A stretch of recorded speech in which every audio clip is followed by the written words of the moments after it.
Please stop.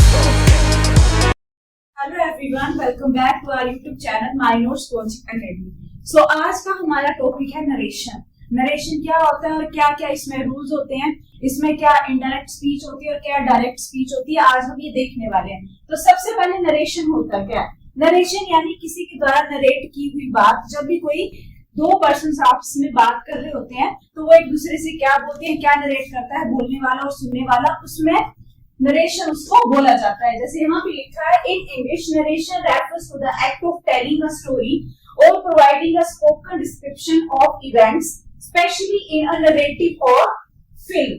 In this process of conveying information and events to an audience often through a narrator. मतलब narrator क्या करता है, narrate करता है, अपना कन्वे करता है इंफॉर्मेशन को। अब आगे देखते हैं कि इसमें डायरेक्ट स्पीच और इनडायरेक्ट स्पीच क्या होता है। जब भी आपको एग्जाम में क्वेश्चन आएगा तो आएगा कैसे कि डायरेक्ट टू इनडायरेक्ट चेंज करो या इनडायरेक्ट टू डायरेक्ट चेंज करो। तो सबसे पहले डायरेक्ट स्पीच होती क्या है? ये जो स्पीकर के एग्जैक्ट वर्ड्स होते हैं जो उसी ने बोले होते हैं और उनको हम चेंज नहीं कर सकते, वो इन्वर्टेड कॉमास के अंदर एज इट इज वैसे के वैसे ही रहते हैं। डायरेक्ट स्पीच होगी क्या होगी? स्पीकर के एग्जैक्ट वर्ड्स। और इनडायरेक्ट स्पीच क्या होगी? Indirect speech reports what someone said without using their exact words. Indirect speech में बोलने वाला जो भी होता है वो थर्ड पर्सन से कैसे बता रहा है, जो कही गई बात है नरेटर द्वारा, उसी बात को थर्ड पर्सन को अपने एग्जैक्ट वर्डों में नहीं बताता है। जैसे एज इट इज किसने बोला है, जो बोलने वाला नरेटर है, उस स्पीकर है, उसने उसके जो एग्जैक्ट वर्ड्स हैं उनको जब वो अपनी लैंग्वेज में थर्ड पर्सन को बताता है तो उसको बोलते हैं इनडायरेक्ट स्पीच। इसमें जो उसके स्पीकर के एग्जैक्ट वर्ड्स होते हैं उसमें क्या हो जाता है, जब वो थर्ड पर्सन को बताएगा तो उसमें टेंस भी चेंज हो जाता है और वर्ड्स का ऑर्डर भी चेंज हो जाता है। अब जैसे यहाँ पे एग्जांपल है कि I am going to the store, she said. अब यहाँ पे क्या होता है, एक होता है आपका रिपोर्टेड वर्ब और ये होती है रिपोर्टेड स्पीच। जो इन्वर्टेड कॉमास के अंदर स्पीकर के एग्जैक्ट वर्ड्स होते हैं वो होते हैं रिपोर्टेड स्पीच, ठीक है। और जो यहाँ पे स्टार्टिंग में होता है, ये स्टार्टिंग में भी आ सकता है, यहाँ पे मैंने एंड में लिखा हुआ कि शी सेड, उसने कहा। क्या कहा? I am going to the store, मैं स्टोर जा रही हूँ। तो यहाँ पे क्या हुआ, ये जो होगा जिसने कहा है वो क्या होता है, आपका रिपोर्टेड वर्ब होती है। और जो आगे इन्वर्टेड कॉमास के अंदर वर्ड्स होते हैं या सेंटेंस होता है वो क्या होता है, रिपोर्टेड स्पीच होता है। उसके बाद आता है इनडायरेक्ट स्पीच। अब इनडायरेक्ट स्पीच क्या होती है, reports what someone said without using their exact words. जब भी कोई बोलता है वो नरेटर या स्पीकर के एग्जैक्ट वर्ड यूज नहीं करता है, उसमें टेंस भी चेंज हो जाता है, जो उसने बात पहले कह चुकी है, यानी नरेटर जो पहले बोल चुका है उसके बाद ही हम थर्ड पर्सन को बताते हैं। तो इसमें सबसे पहले हम क्या नोटिस करते हैं, देखते हैं कि जो रिपोर्टेड वर्ब है वो कौन सी टेंस की है। अगर वो प्रेजेंट की है तो बाकी जो है वो भी प्रेजेंट में रहती है। अगर ये पास्ट में होगी तो ये बाकी जो प्रेजेंट का रिपोर्टेड स्पीच होता है वो भी एज इट इज पास्ट में चेंज हो जाता है, यानी प्रेजेंट टेंस किसमें चेंज हो जाएगा, पास्ट में चेंज हो जाएगा। उसके बाद यहाँ पे इसके रूल्स हैं कि क्या क्या होगा। अगर आपको डिक्लेरेटिव सेंटेंसेस या सिंपल सेंटेंसेस या कोई स्टेटमेंट्स आती है तो उसमें आपने क्या करना है, उसमें आपने सेड के साथ क्या करना है, दैट का यूज करना है। दैट इसलिए यूज होगा, कंजक्शन एज अ कंजक्शन के लिए यूज होगा। और इन्वर्टेड कॉमास हट जाएंगे जब भी आप डायरेक्ट टू इनडायरेक्ट चेंज करेंगे। तो यहाँ पे अगर सेड है और सेड के आगे कोई भी ऑब्जेक्ट नहीं है, जैसे सेड टू बी करके आता है, तो अगर उसके साथ कोई ऑब्जेक्ट आता है सेड के आगे तो वो टोल्ड में चेंज हो जाता है, क्योंकि सेड क्या है, पास्ट का है, ठीक है, वो उसने बात कह चुकी है, वो पहले हो गई है। तो वहां पे क्या होगा, आगे की जो रिपोर्टेड स्पीच होगी वो भी पास में चेंज हो जाएगी और बीच में क्या लग जाएगा, दैट लग जाएगा in case of statement sentences. अब नेक्स्ट आते हैं इंटेरोगेटिव सेंटेंसेस। इंटेरोगेटिव सेंटेंसेस क्या होते हैं, जब भी आप किसी से क्वेश्चन करते हो तो वहां पे क्या आता है, सेड जो होता है वो किस में चेंज हो जाता है, आस्क्ड में चेंज हो जाता है या इंक्वायर्ड में चेंज हो जाता है, ठीक है। किसमें चेंज हो जाएगा, मेनली जो है हम आस्क लिखते हैं जब भी हम किसी से क्वेश्चनिंग करते हैं। तो यहाँ पे जैसे if the question start with the questioning words, मतलब जब भी अगर आपका नरेशन जो है वो किसमें, रिपोर्टेड स्पीच आपकी किससे स्टार्ट होगी, who, what, where, when, why, इन क्वेश्चन से स्टार्ट होगी, तो आप क्या यूज करोगे, यही वर्ड्स जो नीचे हैं इनडायरेक्ट में वैसे के वैसे ही आ जाएंगे। इसमें कोई भी इफ या वेदर कुछ नहीं लगेगा या दैट कुछ नहीं लगेगा, ठीक है। सेड जो है वो डायरेक्ट इसमें चेंज हो जाएगा, आस्क में चेंज हो जाएगा। उसके बाद आता है कि अगर आपका जो नरेशन है वो ऑक्सिलरी वर्ब्स, ऑक्सिलरी वर्ब्स कौन से होती हैं? आपकी सारी हेल्पिंग वर्ब्स जो आपको मैंने पिछले लेक्चर में पढ़ाया है कि वर्ब्स का टॉपिक आप चेक कर सकते हो।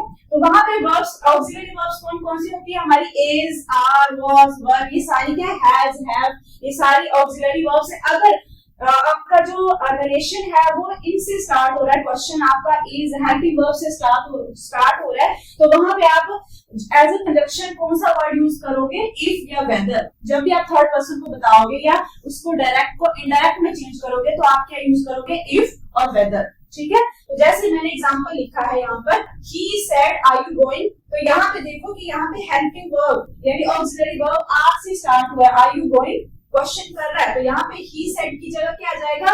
ही आस्क्ड, और बीच में क्या लगेगा? दैट के प्लेस पर इफ, और यहाँ पे आर यू गोइंग कौन सा है? प्रेजेंट कंटिन्यूस का टेंस है, तो प्रेजेंट कंटिन्यूस किस में चेंज हो जाएगा? पास्ट कंटिन्यूस में चेंज हो जाएगा। तो यहाँ पे क्या हो जाएगा? ही asked if he was going. और जब भी इंटरोगेटिव में होगी आपकी नरेशन डायरेक्ट स्पीच में, तो वो सिंपल में चेंज हो जाएगी जब भी आप इनडायरेक्ट में चेंज करोगे। तो यहाँ पे कोई भी क्वेश्चन मार्क नहीं आएगा, क्योंकि यहाँ पे क्या आ गया? आस्क्ड आ गया है, तो सिंपल क्या हो गया इसका? He said are you going, he asked if he was going.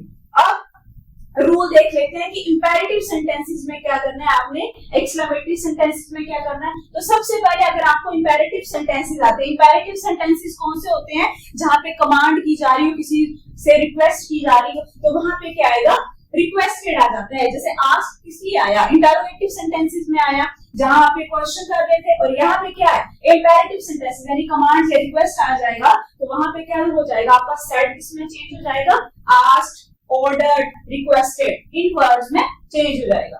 जैसे एग्जांपल है, she said go to the library। अब यहाँ पे said क्या है? said किसमें चेंज हो जाएगा?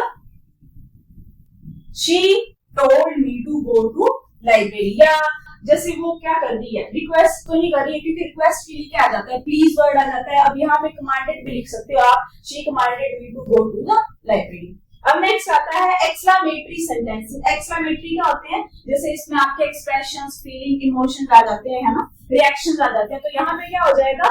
he said wow what a great view। ये क्वेश्चन है कि he said wow what a great view। तो जब भी एक्सक्लेमेटरी का होता है वो किसमें चेंज हो जाता है? एक्सक्लेमेटरी का जो साइन है वो हट जाता है और सिंपल में कन्वर्ट हो जाता है। तो यहाँ पे क्या जाएगा? he exclaimed that what a great view। तो ये इसका आंसर हो जाएगा। उसके बाद नेक्स्ट आता है कि रूल क्या होगा? कौन सा टेंस किस में चेंज हो जाएगा? अगर नरेशन प्रेजेंट में है तो वो किस में चेंज हो जाएगी? तो सबसे पहले जो होगा प्रेजेंट सिंपल जो होगा वो किस में चेंज हो जाएगा? पास्ट सिंपल में चेंज हो जाएगा। जैसे एग्जांपल है यहाँ पर, I go to the store, she said. तो यहाँ पे क्या है? प्रेजेंट का है, अब ये किसमें चेंज हो जाएगा? पास्ट में चेंज हो जाएगा। तो यहाँ पे क्या आएगा? She said that she went to the store. अब गो, वेंट, गो, तो इसकी सेकंड फॉर्म पास्ट सिंपल का क्या रूल है? इसमें वर्ब की कौन सी फॉर्म आती है? सेकंड फॉर्म आती है। तो यहाँ पे क्या आ जाएगा? वेंट आ जाएगा। गो की प्लेस पे क्या आ जाएगा? वेंट आ जाएगा। तो यहाँ पे क्या बन गया? She said that she went to the store. यहाँ पे क्या आया?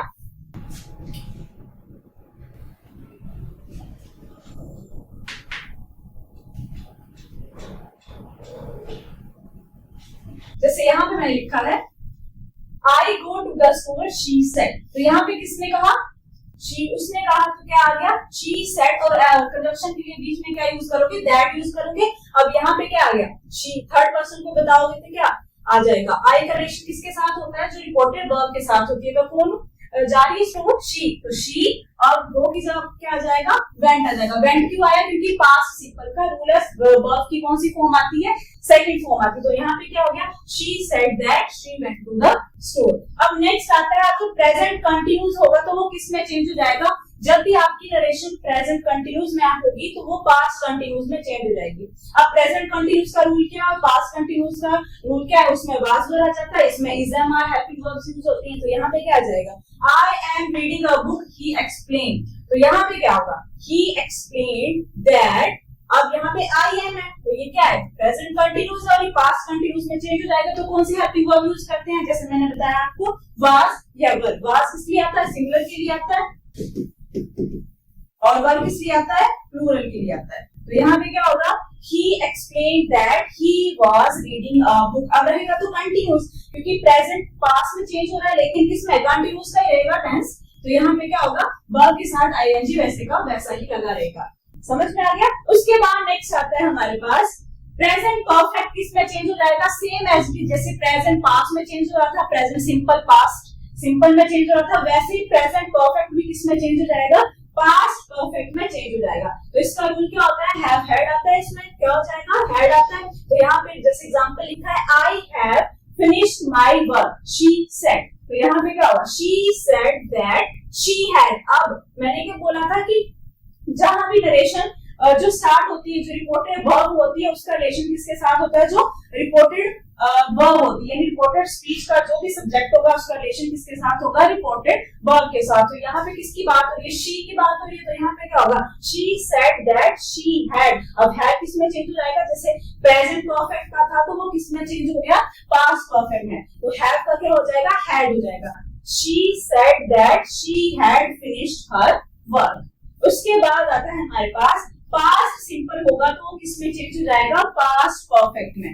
तो पास्ट परफेक्ट का रूल क्या होता है और पास्ट सिंपल का क्या होता है, इसमें क्या होता है, पास्ट सिंपल में वर्ब की सेकंड फॉर्म आती है। तो यहाँ पे I went to the park yesterday he said, तो यहाँ पे क्या होगा, he said that he had gone to the park the day before. अब यहाँ पे यस्टरडे किसमें चेंज हो जाता है, द डे बिफोर, जैसे हियर देयर में चेंज हो जाता है, टुडे दैट डे में, टुनाइट दैट नाइट में। ये भी कुछ रूल है कि आपने नरेशन को कैसे चेंज करना है, जो जब भी ये वर्ड्स आते हैं।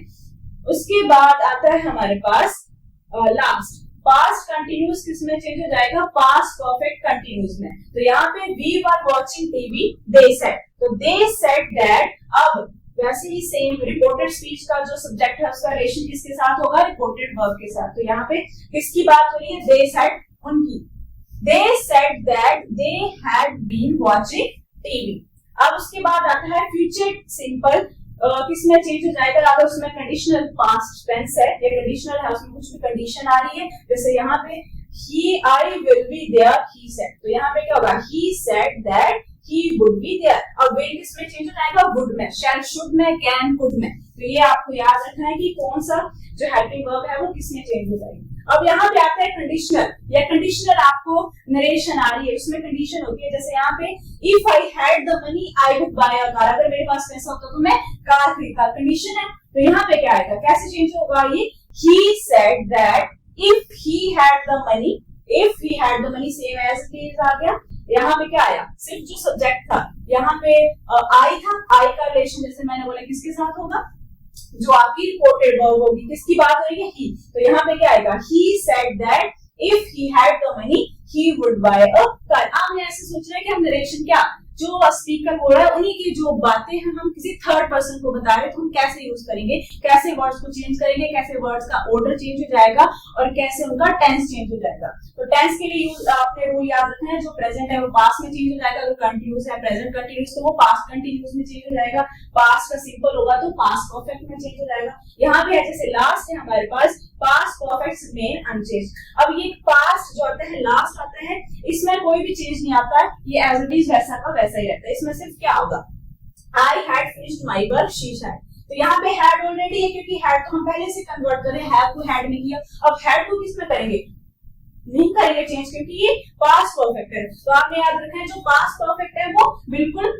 सेम एज इट इज वैसा का वैसा ही रहता है, इसमें कोई चेंज नहीं आता है। तो ये थे हमारे नरेशन के कुछ रूल्स कि टेंसेस किस अकॉर्डिंग चेंज होते हैं और क्या क्या रूल है। अगर आपके पास एक्सक्लेमेटरी का नरेशन आ गया तो उसमें आपने क्या करना है, उसका एक्सक्लेमेटरी का जो साइन है वो हटा देना है और उसको सिंपल में कन्वर्ट कर देना, सर्टेन में कन्वर्ट कर देना। उसके बाद इंटरोगेटिव सेंटेंसेस अगर आएंगे तो उसमें जैसे सिंपल इंटरोगेटिव होते हैं एक और एक डबल इंटरोगेटिव होते हैं। डबल इंटरोगेटिव कौन से होते हैं, जो हमारे हेल्पिंग वर्ब या ऑक्सिलरी वर्ब से स्टार्ट होते हैं, तो उनको कैसे चेंज करना है। जैसे यहाँ पे एग्जांपल था he said are you going, तो ये ऑक्सिलरी वर्ब से स्टार्ट हो जाता है, तो इसमें क्या होगा, ये प्रेजेंट कंटिन्यूअस का था पास्ट कंटिन्यूअस में चेंज हो गया, वाज लग गया, बाकी सेम एज इट इज वैसे का वैसे रहता है। आई होप आपको नरेशन के रूल समझ में आ गए होंगे। बाकी इससे रिलेटेड हम क्वेश्चन करेंगे नेक्स्ट लेक्चर में। अगर आपको मेरा पढ़ाई समझ में आ रहा है तो आप हमारे चैनल को भी सब्सक्राइब कर सकते हैं। Thank you.